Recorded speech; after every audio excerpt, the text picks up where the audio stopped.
What if the more present to the moment you are with life, the more overall fulfillment you'd actually end up finding?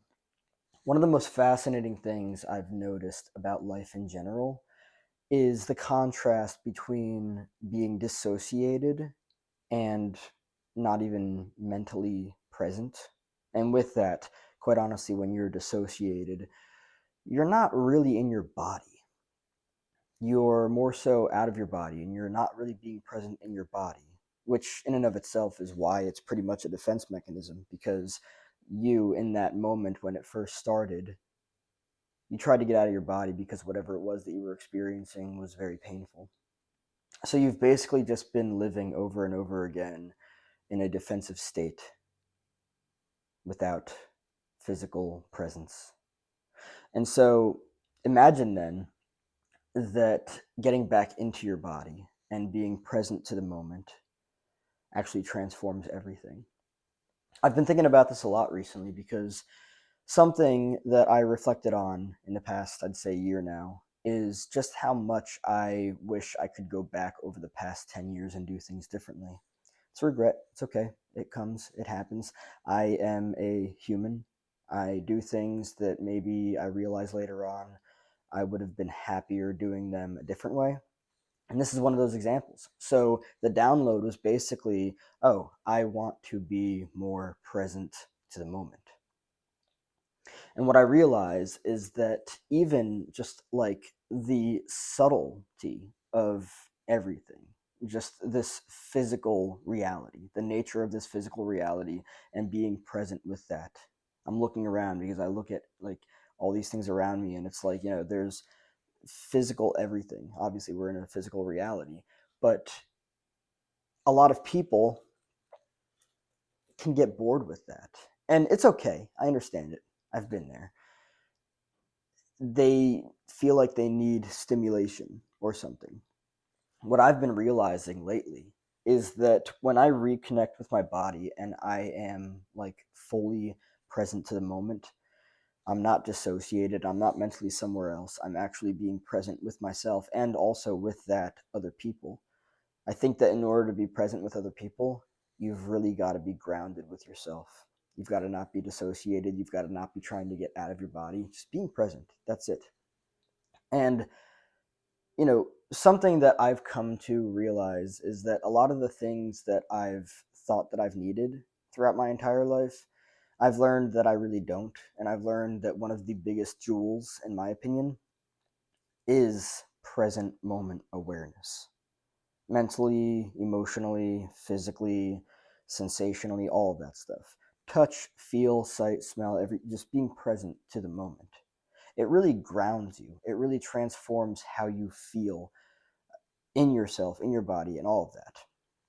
And really, the fascinating thing is that as I have taken my sense of self worth from extrinsic to intrinsic, a lot of other things have also transformed. The fascinating thing about extrinsic self worth is that you think that you need things outside of you to be worthy, which is exactly why people search externally.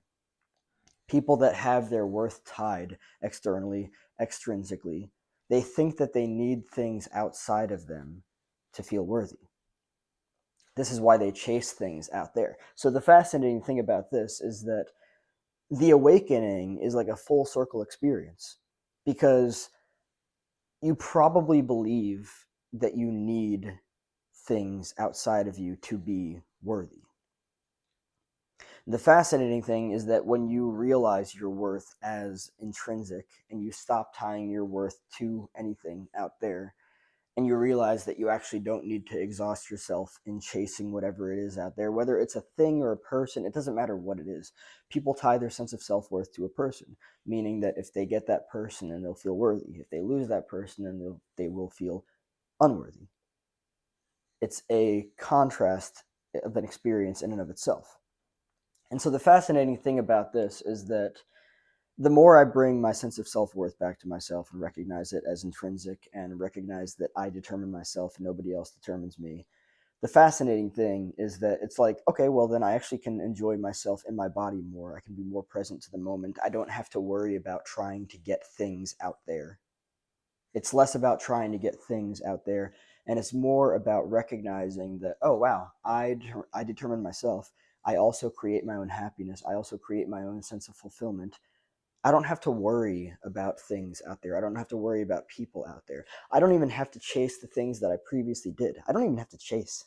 It's not a game of chasing. This is about a game of being grounded with the self, of being determined by the self, of being present to the moment, of being not dissociated because the present moment is so terribly painful because you don't have what it is that you think you need or what it is that you think you want because somebody else told you what it is that you should want or need or what it is that you should go after.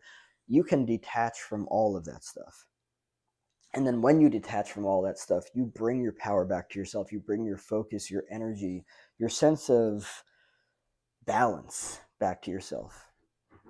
It is an imbalancing experience to really bring yourself outside of yourself and to try to attach it over and over again to things out there. So when you bring your power back to yourself, when you bring your sense of attachment back to yourself and stop attaching to things out there, you bring your energy back to yourself. You can then have more energy to focus on being grounded and present in your body in the present moment. And the fascinating thing, the contrast here that I recognize, is that this is in and of itself like a healing experience for dissociation. We dissociate again as a defense mechanism because the present moment back then was painful, whatever it was that we were doing. So we just learned a defense mechanism. It's not good or bad or right or wrong. It's just unhealthy to do it consistently and instead to bring yourself back to the present moment physically and be there with whatever's happening. And so this is a healing experience in and of itself for that is dissociation, because you're bringing yourself back to the present moment in your body. Not only are you disconnecting yourself from the external and untying all of these things of self-worth that you've previously thought you needed, you're also bringing your power back to yourself and being present to the moment. And you're starting to maybe even realize that there are different qualities of this 3D physical reality, the nature of this 3D physical reality that are so fascinating. I'm literally looking at like things around me. It's just like, this 3D physical reality, just the nature of this 3D physical reality. It's fascinating. Like science, the structure, the the quantum, the meta, the everything. Like it's just so fascinating when you let go of things that you think you need and instead are present with what is here right now. I think that anybody's experience of just the normality of life, the generality of life, is prone to just totally going to transform. It is prone to transform. You're going to experience things differently. You're going to experience different emotional states. You're going to feel much more connected to life because you're actually being present with it rather than having it be anywhere else. And I understand that it can be very autopiloted, automatic to stay dissociated. I understand that. But the transformative experience of being present to the moment and allowing all of the pain to be there with you, but then eventually dissolve because it's just a matter of avoidance at that point. You're being present with it, and it's transforming you in very profound and powerful ways. And so I'll end off with this: the more I sit with this 3D physical reality, the nature of everything, the quantum, the meta, everything, the fine detail of every single moment and being present with that, it's absolutely, it's marvelous. The stillness, the peace, the insight, it's almost kind of like an I thou, but with self and the world. of a dynamic experience, and it's absolutely marvelous. You don't have to escape the present moment. It's probably not as terrifying as your body is trying to tell you it is. And I hope that when I say that, a sense of welcome kind of starts to play as a tune, because I understand dissociation as a defense mechanism, as something to even get you out of the present, because maybe the present is boring to your mind that's very used to overstimulation.